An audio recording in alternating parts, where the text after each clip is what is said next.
The White House continues to find ways to blame former President Donald Trump for every issue it has, and this time the former president hit them back. He called the people in the White House morons and President Joe Biden the biggest moron after they found a way to blame him for the disastrous withdrawal of troops in Afghanistan. These morons in the White House, who are systematically destroying our country, headed up by the biggest moron of them all, hopeless Joe Biden, have a new disinformation game they are playing: blame Trump for their grossly incompetent surrender in Afghanistan, he said on his Truth Social account on Thursday. I watched this disaster unfold just like everyone else. I saw them take out the military first, give $85 billion of military equipment, allow killing of our soldiers, and leave Americans behind. Biden is responsible, no one else, he said. He made the comments after National Security Council spokesman John Kirby answered questions about the report that examined the withdrawal of troops from Afghanistan. The report blames the unmitigated disaster on the fact that former President Trump promised to have the troops removed from Afghanistan by May of 2021. The Afghanistan retreat was a total mess under Biden. And now his Afghanistan exit report mentions Trump more than ISIS. But the White House still insists they did everything right, Fox News host Jesse Waters said on Twitter. But while it was always the president's intent to end that war, it is also undeniable that decisions made and the lack of planning done by the previous administration significantly limited options available to him, Kirby said at the press conference. President Biden inherited a force presence in Afghanistan of some 2,500 troops. That was the lowest since 2001. He inherited a special immigrant visa program that had been starved of resources. And he inherited a deal struck between the previous administration and the Taliban that called for the complete removal of all U.S. troops by May of 2021, or else the Taliban, which had stopped its attacks while the deal was in place, would go back to war against the United States, he said.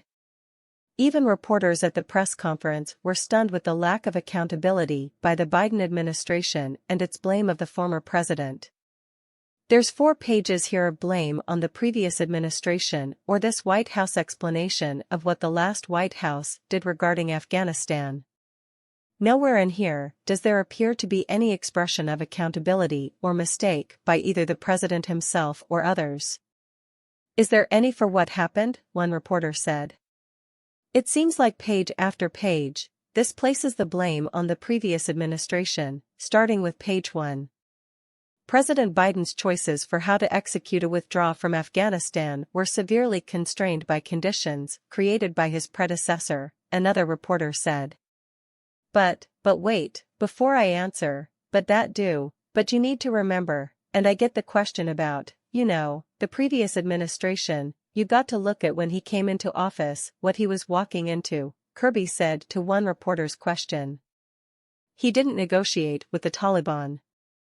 He didn't invite the Taliban to Camp David. He didn't release 5,000 prisoners.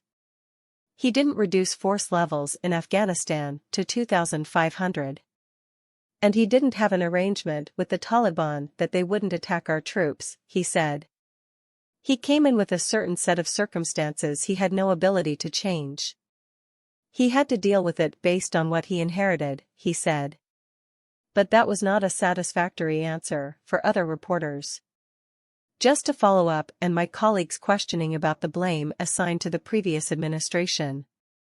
Specifically, how is the Trump administration responsible for the disorganized and chaotic process of evacuation and determining who gets to board these evacuation flights? I mean, you mentioned that there's a review in terms of the lessons learned. Can you share some of those lessons learned, just specifically in terms of who gets to board evacuation flights? Another reporter said, to which Kirby responded that he would not speak beyond what the report said. And Fox News reporter Peter Doocy took apart Kirby during the press conference. There were children being killed. There were people hanging off of Air Force jets that were leaving. And you're saying that you guys are proud of the way that this mission was conducted, he said. You're proud of that? Proud of the fact that we got more than 124,000 people safely out of Afghanistan?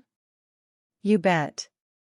Proud of the fact that American troops were able to seize control of a defunct airport and get it operational in 48 hours? You bet, Kirby said. Proud of the fact that we now have about 100,000 Afghans, our former allies and partners, living in this country and working towards citizenship? You bet. But does that mean that everything went perfect in that evacuation? Of course not, he said. I've talked about it from a different podium. The after-action reviews are now being reviewed by members of Congress, which will lay out things that could have gone better. Nobody is saying that everything was perfect, but there was a lot that went right.